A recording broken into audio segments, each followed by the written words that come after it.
तो आज की क्लास हम शुरू करते हैं। यदि आप पीटीटी का एग्ज़ाम देने जा रहे हैं तो ये क्लास आपके लिए बहुत ही इम्पोर्टेंट होने जा रही है, क्योंकि इसमें प्रीवियस ईयर के क्वेश्चन हम आपको करवा रहे हैं जो कि बहुत इम्पोर्टेंट है और क्वेश्चन रिपीट होते हैं। ये चाहे आप 5 साल के पेपर उठा के चेक कर सकते हो, ठीक है।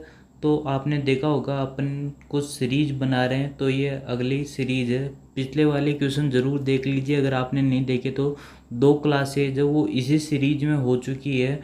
तो आइए चलते हैं, आज की अपन तीसरी क्लास से शुरू करते हैं। अपन ने 10 क्वेश्चन पिछले उसमें कर लिए थे, अब चलते हैं आज के 11वें क्वेश्चन पे और आज के पहले क्वेश्चन पे, ठीक है। यहाँ दिया हुआ है कि श्रीमान कोई एक्स है, कोई भी है, वो उत्तर की ओर 10 किलोमीटर चलता है। तो आपको पता होगा कि ऊपर की ओर उत्तर होती है, ठीक है। तो मैं कहीं से भी मान लेता हूँ, यहाँ से ऊपर की ओर वो गया, यहाँ गया, यहाँ पे कितना हो गया, 10 किलोमीटर हो गया, ठीक है। फिर वहाँ से वह दक्षिण की ओर 6 किलोमीटर चलता है। तो ये दिशा कौन सी होती है? ये उत्तर होती है। नीचे वाली दिशा होती है वो दक्षिण होती है। ये पूर्व होती है, ये आपको याद रखना हमेशा। और ये होती है पश्चिम। कागज़ पे बनाएंगे तब ये दिशा आपको हमेशा याद रखनी है, ठीक है। यानी कि ये है ईस्ट, ये है वेस्ट, ये है नॉर्थ और ये है साउथ, ठीक है। तो अगर मैं इसको अब आगे चलता हूँ तो 10 किलोमीटर ऊपर की तरफ चल गया, फिर वह 6 किलोमीटर दक्षिण की तरफ चलता है, यानी कि वापस 6 किलोमीटर आता है। ये टोटल कितनी डिस्टेंस चला वो? 10 किलोमीटर। वहाँ से वो 6 किलोमीटर वो वापस आ गया, 6 किलोमीटर वो वापस आ गया। मान लो यहाँ पे 6 किलोमीटर वापस आ गया, तो 10 में से 6 गए, तो ये ओ से तो कितनी दूरी चला? केवल 4 किलोमीटर दूरी पर आ गया वापस, ठीक है। यहाँ पे आ गया। फिर यहाँ से वह पूर्व की ओर 3 किलोमीटर चलता है। यहाँ से मैं पूर्व की तरफ ये 3 किलोमीटर चल गया, 3 किलोमीटर वो पूर्व की तरफ चल गया। तो वो अब पूछ रहा है कि उसके प्रारंभिक बिंदु से अब वह किस दिशा में खड़ा है। ये उसका प्रारंभिक बिंदु है, उससे वह किस दिशा में खड़ा है। यहाँ से कौन सी दिशा है, ये कौन सी दिशा है, ये दिशा पूछ रहा है वो कि ये दिशा कौन सी है। तो आप देख रहे हैं ये दिशा कौन सी है? उत्तर और पूर्व के बीच में, तो इसको कौन सी दिशा बोलेंगे? उत्तर पूर्व दिशा बोलेंगे। तो अपना थर्ड आंसर क्या हो जाएगा? करेक्ट हो जाएगा। अगर मान लो पश्चिम और उत्तर के बीच होती तो उसको उत्तर पश्चिम बोलते, पश्चिम और दक्षिण के बीच होती तो उसको दक्षिण पश्चिम बोलते, इस तरह से बोलते हैं। तो ये जिन जिनके बीच में होती है वही दिशा बोली जाती है। तो यहाँ उत्तर और पूर्व के बीच है।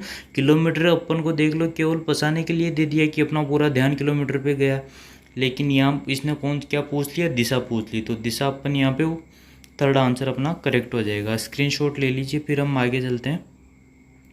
आओ चलते हैं अपने अगले क्वेश्चन पे। अगला क्वेश्चन है, यदि अंग्रेजी वर्णमाला के केवल प्रथम आधे वर्णों को पलट दिया जाए तो के व आर के मध्य कितने वर्ण उपस्थित होंगे?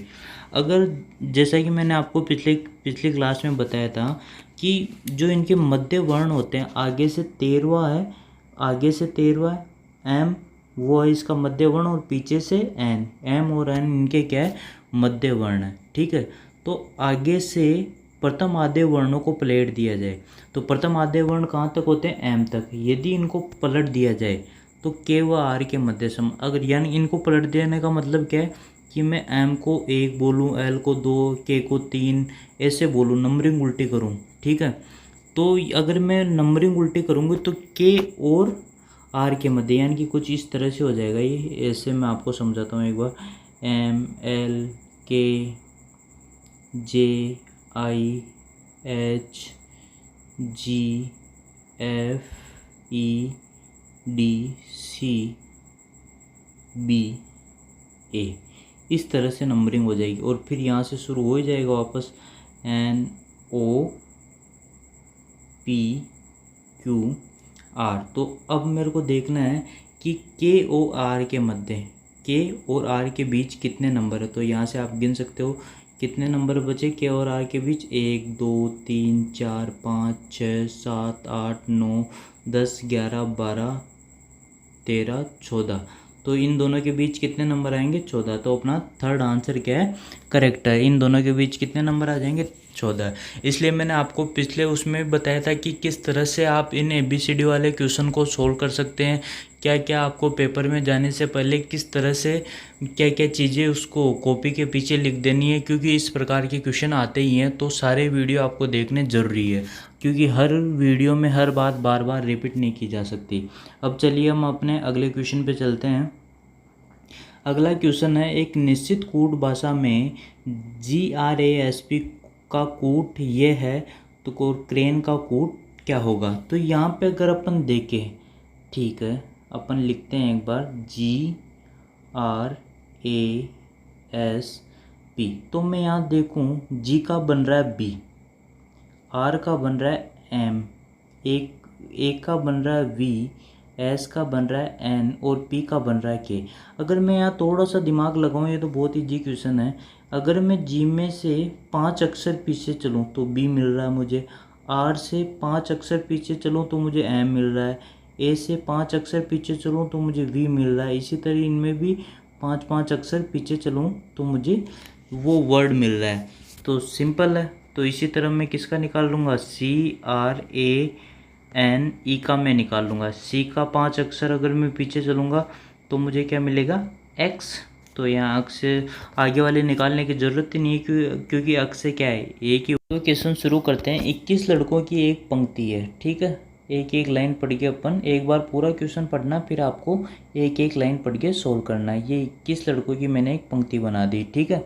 अब राम को दाईं ओर 4 स्थान पर स्थानांतरित कर दिया जाता है तो वो बाईं छोर से 12वां बन जाता है। ये आपके लेफ्ट साइड है, ये आपकी राइट साइड है, ठीक है।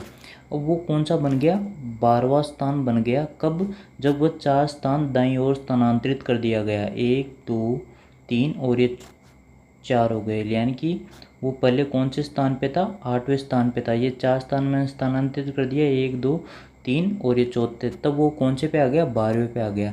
तो प्रारंभ में पंक्ति के दाईं छोर से, यानी कि यहाँ से, ये 21वां है, इसको 21वां मान लिया मैंने, इसको पहला मान लिया, ठीक है।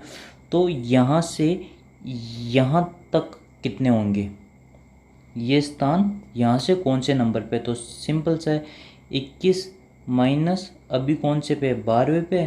तो 21 माइनस 12 कितने हो जाएंगे, यहाँ हो जाएंगे ये 9। और 4 स्थान स्थानांतरित किया था तो 4 स्थान पहले इधर भी था, तो 9 + 4 कितने हो गए, 13। तो कौन से स्थान पे आ जाएगा, 13वें स्थान पे आ जाएगा प्रारंभ में। यानी कि पहले यहाँ था तो दाएं से ये कौन से स्थान पे था, पहले 13वें स्थान पे था, ठीक है, समझ आ गया होगा। अब चलते हैं अपने अगले क्वेश्चन पे। 15वां क्वेश्चन है, दी गई आकृति में कितने लोग क्रिकेट तथा टेनिस दोनों पसंद करते हैं, दोनों देखना है। देखो, एक सिंपल सा तरीका होता है ऐसे क्वेश्चन को सोल्व करने का, इसको वेन आरेख डायग्राम बोलते हैं। जैसे कि मान लो मैं कुछ भी लिख दूँ, ये है, ठीक है, ये हिंदी बोलने वाले लोग हैं, और ये कौन से लोग हैं, ये इंग्लिश बोलने वाले लोग हैं, ठीक है। यहाँ अगर मैं लिख दूँ, यहाँ मान लो मैंने 10 लिख दिया, ठीक है, और यहाँ लिख दिया मैंने 15 और यहाँ लिख दिया 5। इसका मतलब क्या है कि 10 लोग ऐसे हैं जो केवल और केवल क्या बोलते हैं, हिंदी बोलते हैं, और 15 लोग ऐसे हैं जो केवल और केवल इंग्लिश बोलते हैं। लेकिन ये जो दोनों में कॉमन लिखा रहता है, अगर मैं यहाँ पे देखूँ तो ये जो मैंने बाउंड्री की है अलग से, ये जो कॉमन आ रहा है दोनों में, यानी कि 5 लोग ऐसे हैं जो हिंदी भी बोलते हैं और इंग्लिश भी बोलते हैं। तो उसी तरह ये क्या पूछ रहा है कि जो लोग क्रिकेट भी खेलते हैं तथा टेनिस भी खेलते हैं, तो मेरे को वो देखना है कि क्रिकेट और टेनिस वाले जो कॉमन आ रहे हैं वो कितने हैं। डायग्राम से मैं डायरेक्ट सोल्व कर सकता हूँ इसको, उसको फॉर्मूले से सोल्व करने की ज़रूरत नहीं है, उसका फॉर्मूला भी होता है, लेकिन वो आपके लिए थोड़ा सा डिफिकल्ट हो जाएगा।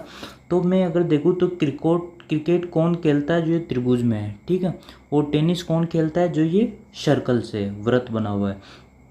तो मेरे को ऐसे देखना कॉमन, जो इसमें त्रिभुज में भी आ रहे हो और इसमें सर्कल में भी आ रहे हो, मेरे को ये जो आयत है इससे कुछ मतलब नहीं है। तो मैं अगर त्रिभुज की बाउंड्री देखूँ, यहाँ पे ये जा रही, ये रही और ये सर्कल रहा, ठीक है, तो कॉमन पार्ट इनका ये हो गया। तो इसके अंदर कौन कौन से आ रहे हैं, इसके अंदर एक आ रहा है 17 आ रहा है, एक आ रहा है 15 आ रहा है। दोनों को अगर मैं जोड़ देता हूँ तो कितना आएगा, 32। तो मेरा आंसर कितना हो जाएगा, 32। ओके, अब चलिए हम अपने अगले क्वेश्चन पे चलते हैं। 16वां क्वेश्चन है, निम्न संख्या की श्रेणी में किन अंकों की बारंबारता बराबर है। ये सिंपल सा क्वेश्चन है, कुछ नहीं है गिनना, इसमें केवल इसलिए दिया गया है क्वेश्चन, आपको बारंबारता का मतलब पता होना चाहिए। बारंबारता का मतलब है कि कौन सी संख्या अधिक बार आ रही है। ठीक है, तो आपको एक एक संख्या गिननी है। जैसे कि अगर मैं गिनूँ शुरू से 7 से शुरू करूँ कि 1 2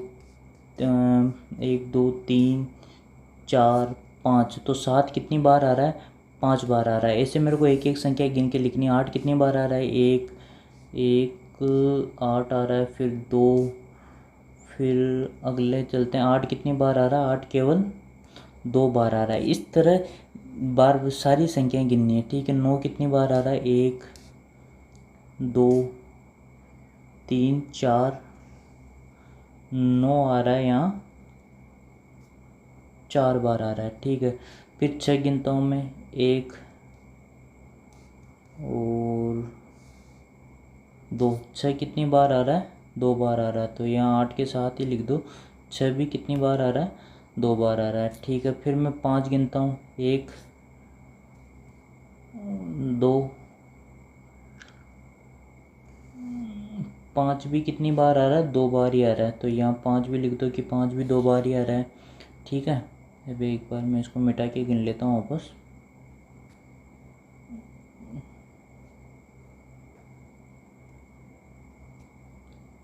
ठीक है, तो 5 भी गिन लिया मैंने। अब गिन रहा हूँ, 3 गिनता हूँ मैं, 1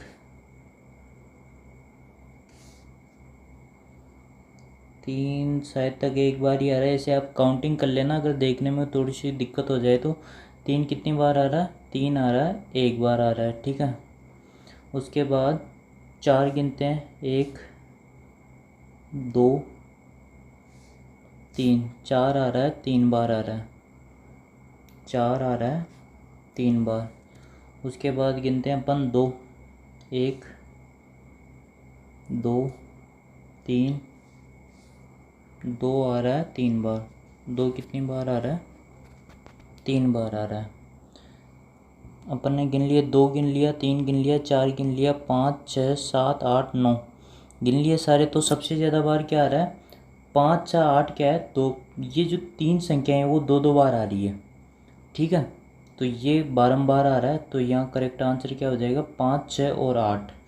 तो देखते हैं कहाँ, या 8 5 6, तो फोर्थ आंसर आपका क्या हो जाएगा, करेक्ट हो जाएगा। यानी कि जो जितनी ज़्यादा बार आ रहा है, जैसे कि 5 भी 2 बार आ रहा है, 6 भी 2 बार आ रहा है, 8 भी 2 बार आ रहा है, तो ये क्या हो जाएगा, करेक्ट आंसर हो जाएगा कि ये बारंबार आ रहे हैं। ठीक है, ठीक है, तो शुरू करते हैं।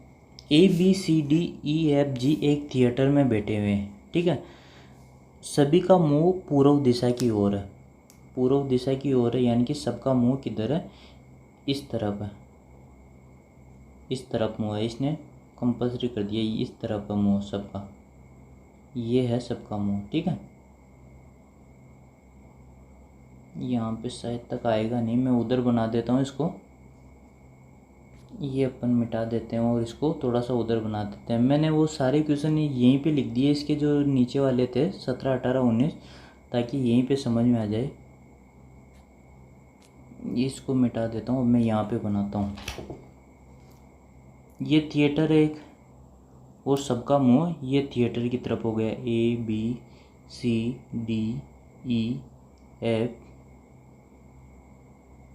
और ये G। ठीक है, ये हो जाएगा। अब एक एक लाइन पढ़ के इसमें बनाते जाना आपको। एक बार तो पूरा क्वेश्चन पढ़ना आपको, फिर एक एक लाइन पढ़ना है शुरुआत से। ठीक है, अब अगर मैं चलूँ, सभी का मुंह पूर्व दिशा की ओर है, बना दिया मैंने पूर्व दिशा में। CD के एकदम दाएं बैठा है। अब मेरे को शुरुआत नहीं पता कि C कहाँ C का, मैंने कहीं भी मान लिया, मैंने यहाँ पे मान लिया कि ये C है, ये C है। ठीक है, वो D के एकदम दाएं बैठा है, तो दाएं साइड कौन सी हो जाएगी, ये जो नीचे वाली साइड है ये आपकी राइट हो जाएगी, ऊपर वाली साइड कौन सी हो जाएगी, लेफ्ट हो जाएगी। अगर आपका मुंह पूर्व दिशा में है तो नॉर्थ क्या हो जाएगा आपके लिए, ये मैंने आपको दिशा बताई थी अभी, ईस्ट वेस्ट। अगर आपका मुंह ईस्ट में है तो नॉर्थ क्या हो जाएगा आपके लिए, राइट, और ये क्या हो जाएगा आपके लिए, लेफ्ट। ठीक है, तो अब मैं पढ़ूँ CD के एकदम दाएं है, तो CD के एकदम दाएं है, तो D यहाँ पे हो जाएगा अगर C यहाँ पे, तो ठीक है। अब आगे वाली लाइन पढ़ता हूँ। बैठा हुआ है बी एक चरम छोर पर बैठा हुआ है। कोई सा भी एक छोर है, ये मान लिया मैंने एक चरम छोर पे बैठा हुआ है, ये मैंने बी मान लिया यहाँ पे, ठीक है। और ई उसका पड़ोसी है, ये ई उसका पड़ोसी हो गया, मैंने लिख दिया, ठीक है। अब आप कहे कि मैं बी अगर इस छोर पे मान लूँ, तो अगर आप इस छोर पे मानते तो ई को उसका पड़ोसी नहीं बना सकते थे, क्योंकि पहले मैंने सी यहाँ पे मान लिया, तो मुझे उस छोर पे मानना पड़ेगा, ठीक है। ई उसका पड़ोसी। अब आगे पढ़ते हैं अपन। जी ई और एफ के बीच है, तो यहाँ जी क्या है, ई और एफ के बीच है। तो ये मेरे सारे क्वेश्चन एक बच गया। डी दक्षिण छोर से तीसरे स्थान पर बैठा हुआ है, ठीक है। डी दक्षिण से तीसरे स्थान पे हो गया। ए कौन सा बच गया, बाकी बचा जो ए यहाँ बैठा हुआ है, ठीक है। अब इन सारे क्वेश्चन, अब अगर ये एक बार आपने सही तरीके से बना लिया तो कितने ही क्वेश्चन पूछ ले आप, एक एक सेकंड में इसके जवाब दे सकते हैं, ठीक है। अब ये पूछ रहा है ई के दाईं ओर कौन बैठा है, तो अब इसमें कुछ नहीं करना आपको। ई के दाईं ओर कौन बैठा है देख लो, ई के ये दाईं ओर कौन बैठा है, ई के दाईं ओर जी बैठा है। ई के दाईं ओर कौन बैठा है, यहाँ जी बैठा है। उत्तरी छोर से दूसरे स्थान पे कौन है, उत्तरी छोर कहाँ है, ऊपर से दूसरे स्थान पे कौन बैठा है, ऊपर से दूसरे स्थान पे कौन है, ऊपर से ये पहला स्थान, ये दूसरा स्थान पर कौन है, ई है, दूसरे स्थान पर ई है। निम्न में से कौन से व्यक्तियों की जोड़ी चरम छोरों पर बैठी हुई है, एक छोर पर कौन सा है, एक छोर पर है बी, एक छोर पर कौन सा है ए, तो ए बी होगा ऑप्शन में, करेक्ट आंसर है। इस तरह से आप सोल्व कर सकते हैं। केवल आपको ये बनाना सीखना, अगर समझ नहीं आया तो एक बार वापस रिपीट कर लीजिए, फिर भी नहीं आया तो वो कमेंट कीजिए, मैं अगले वीडियो में और समझा दूंगा। पर ऐसे क्वेश्चन क्या थोड़े से डिफ़िकल्ट होते हैं, इसलिए समझने में एक बार, अगर आप पहली बार ऐसे क्वेश्चन कर रहे हो तो थोड़ा सा हार्ड लगेगा, लेकिन बहुत ईजी क्वेश्चन, अगर एक बार ये बना दोगे तो भले ही इससे फिर 10 क्वेश्चन पूछ ले, आप चुटकियों में आंसर कर दोगे। अब चलते हैं अपन आज के लास्ट क्वेश्चन की तरफ, वो अपना 20वां क्वेश्चन। यदि, ठीक है, अब ये भी वही दिशा वाला है, ठीक है। अब मैं एक बार पहले दिशा बना देता हूँ, ये मैंने दिशा बना दी, ठीक है। ये उत्तर है, ये पूर्व है, ये पश्चिम है, ये क्या है, दक्षिण है, ठीक है। अब ये कह रहा है कि यदि दक्षिण पूर्व उत्तर हो जाए, ठीक है। अब मैंने बताया था ये जो बीच, अब दक्षिण और पूर्व के बीच क्या होगी, दक्षिण पूर्व होगी। ये दिशा और बांट देता हूँ मैं, दक्षिण और पूर्व के बीच दक्षिण पूर्व, उत्तर और पूर्व के बीच उत्तर पूर्व, और ये उत्तर और पश्चिम के बीच उत्तर पश्चिम, और ये दक्षिण और पश्चिम के बीच दक्षिण पश्चिम। ये आपकी दिशाएं हो जाएगी, ठीक है। तो ठीक है, तो इस तरह से बन गया, ये दिशा बन गई। अब अपन देखते हैं, क्वेश्चन पढ़ते हैं, ठीक है। यदि दक्षिण पूर्व उत्तर हो जाए, ये दक्षिण पूर्व क्या हो जाए, पेन ले लेता हूँ मैं, दक्षिण पूर्व उत्तर हो जाए, ये दक्षिण पूर्व हो जाए उत्तर, ठीक है। अब अगला है उत्तर पूर्व पश्चिम हो जाए, ये उत्तर पूर्व क्या हो जाए, उत्तर पूर्व पश्चिम हो जाए, ठीक है। दक्षिण पूर्व क्या किया मैंने, उत्तर किया, और उत्तर पूर्व मैंने क्या किया, पश्चिम किया। ये समझ नहीं आया होगा, मैं वापस चेंज कर देता हूँ एक बार। दक्षिण पूर्व को किया मैंने उत्तर, ठीक है। उत्तर पूर्व को किया मैंने पश्चिम। अब ये कह रहा है कि तो दक्षिण पश्चिम की दिशा परिवर्तन क्या होगी, तो इस दक्षिण पश्चिम की दिशा परिवर्तन क्या होगी, उतना ही अगर मैं घुमा दूँ तो इससे क्या हो जाएगा, पूर्व हो जाएगी, ठीक है। तो करेक्ट आंसर क्या हो जाएगा आपका, पूर्व, ठीक है। तो लाइक एंड सब्सक्राइब कर दीजिए अगर आपको अच्छा लगा हो तो प्लीज़।